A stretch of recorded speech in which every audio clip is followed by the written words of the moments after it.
네, 세 분과 이어가도록 하겠습니다. 김유진 MBN 아나운서, 박주희 변호사, 박민규 변호사 나오셨습니다. 어서 오십시오. 안녕하세요. 안녕하세요. 자, MBN 뉴스와이드 너무 나쁘다.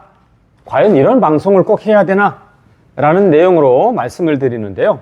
먼저 알려드릴 것은 뉴스파이터가 아니고 뉴스와이드입니다. 뉴스파이터는 김명준 앵커가 진행하는 것 잘 알고 계시죠?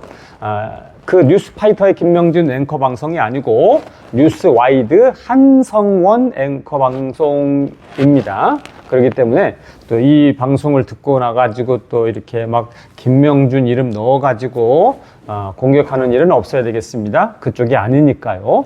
또 댓글을 쓰실 때에도 항상 매너 있게 이성적으로 효과적으로 써야 이것이 무겁게 보이고 또 가치에 있다. 너무 거칠고 비매너적으로 쓰는 것은 남들 보기에도 안 좋다라는 말씀을 먼저 드립니다. 자, 그래서 뉴스파이터 김명준 앵커가 아닌 MBN 뉴스와이드 한성원 앵커의 방송인데요. 전 이제 이런 생각을 했어요. 과연 이런 내용을 꼭 다뤄야 되나?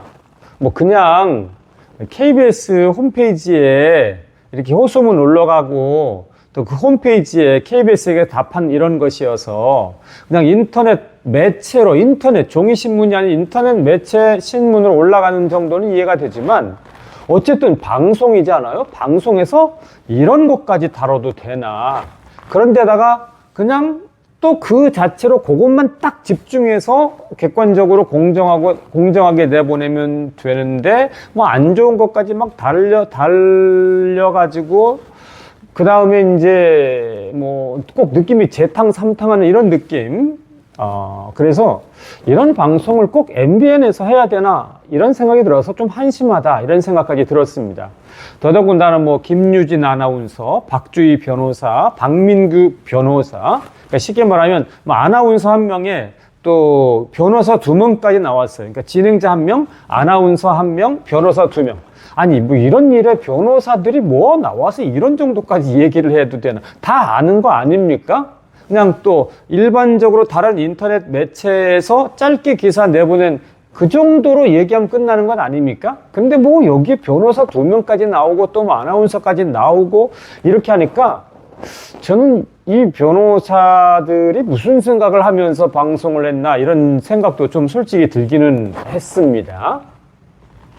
그리고 또 이런 KBS에서 이제 답변한 내용인데 이게 이제 글자로 글자로 알린 거잖아요. 그러면 뭐 MBN에서도 그냥 MBN 인터넷 매체로 올리면 되는데 그게 이제 격이 맞잖아요. 무슨 말인지 아시겠습니까? 서로 이제 이렇게 좀 격이 맞고 서로 이제 좀 폼이 맞고 이렇게 해야 되는데 KBS에서는 홈페이지에 그 다음에 글자로 올라갔으면 다른 매체들처럼 MBN에서도 그냥 인터넷 매체에 글자로 올리면 되는데 이거를 MBN 뉴스와이드에 막 길게 이렇게 하니까 이렇게까지 과연 다뤄야 되나? MBN은 이렇게 판단력이 없나? 정말 방송할 거리가 없나? 오히려 이런 걸로 까십거리로 황색 언론으로 옐로우 저널리즘 같은 이런 성격으로밖에 할 수 없나. 그래서 참 답답하고 깝깝하고 한심한 이런 생각이 들었습니다. 더더군다나 항상 이제 이런 방송을 하게 되면 또 막 옛날 거 이제 울고먹기, 안 좋은 영상을 막 송출하는 거, 이렇게까지 항상 해야 되나 이런 생각도 드는 거예요. 그러니까 이번에는 말하자면 KBS 호소문이 나왔고 KBS에 호소문을 올렸고 KBS 답변이 나왔다. 그러면 호소문의 내용은 뭔지 답변은 뭔지 이렇게만 다뤄야 되잖아요. 근데 앞에 거 다루고 또 다루고 뭐 안 좋은 영상 올리고 그러니까 너무 천편일률적이고 개성이 없어서 뭐 제작팀이나 뭐 PD든 제작팀이든 뭐 어쨌든 간에 아이디어가 없고 생각이 없고 그냥 항상 천편일률적으로 똑같이 재탕삼탕 우려먹기 울고먹기 이런 거밖에 안 된다는 것이죠. 더더군다나 이제 중반 이후로 가면 다른 연예인들도 많이 나옵니다. 다른 연예인들도 이제 많이 나오면서 묶어서 이렇게 이제 나오다 보니까 이게 이제 이미지 훼손에 안 좋은 거예요. 뭐냐면 뒷부분에 다른 연예인도 많이 나오면 이제 보통 어떻습니까?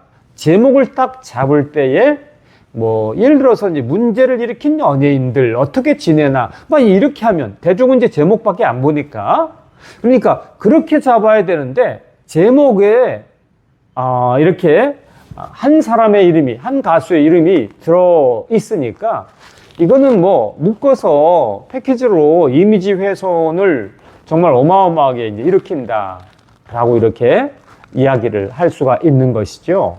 그래서 참 MBN은 이래저래 왜 이렇게 문제가 많나 이렇게 생각을 해보면 뭐 답은 이거죠. 우선 이제 KBS, MBC 그나마 객관적이고 공정하다는 것을 제가 차례차례 말씀을 드렸잖아요. 그 다음에 뭐 SBS도 어쨌든 이제 방송이니까. 그런데 이제 그 다음에 종편은 이제 어떻습니까? MBN은 어쨌든 이제 TV조선이나 뭐 이런 데 좀 밀리잖아요. 그러니까 쉽게 말하면 이제 이 방송으로만 따지면, 또 뉴스를 하는 방송으로만 따지면, 뭐, 이 MBN은 TV조선이나 채널A 이런 데보다 좀 밀리고 그러니까, 뭐, 발악을 하나, 아니면 어떻게 하든지 그냥 이렇게 좀 자극적으로라도 이렇게 하면서 시선을 끌어야 되나, 이런 생각에 몰두했지 않나 싶은 것이죠. 왜냐하면 이걸 다룰 이유는 없거든요. 방송에서. 그냥 지면에서 살짝 다루고 지나가면 될 거를 굳이 방송에서 다루는 MBN의 그 정신, 그 멘탈, 그것이 참 비이성적이다, 비정상적이다 라고 정리해서 말씀을 드립니다. 자, 제일 처음에 말씀드린 것처럼 MBN 그러면 우린 뉴스파이터에 김명준이 딱 인이 박혀 있어서 MBN 그러면 그냥 묻지도 따지도 듣지도 않으시고 막 김명준이 나쁘다 이렇게 쓰시는 분들 많은데 MBN 뉴스파이터가 아니고 MBN 뉴스 와이드입니다. 김명준의 뉴스파이터 방송과는 관계없다는 말씀을 알려드립니다. 다시 한번. 그리고 또 항상 댓글을 쓰실 때에는 이런 걸 우리가 알고 있어야 되니까 알려드리는데 댓글을 쓰실 때에는 항상 이성적으로 매너 있게 댓글을 쓰셔야 된다라는 말씀을 드립니다. 감사합니다. 고맙습니다. 네, 세 분과 이어가도록 하겠습니다. 김유진 MBN 아나운서, 박주희 변호사, 박민규 변호사 나오셨습니다. 어서 오십시오. 안녕하세요.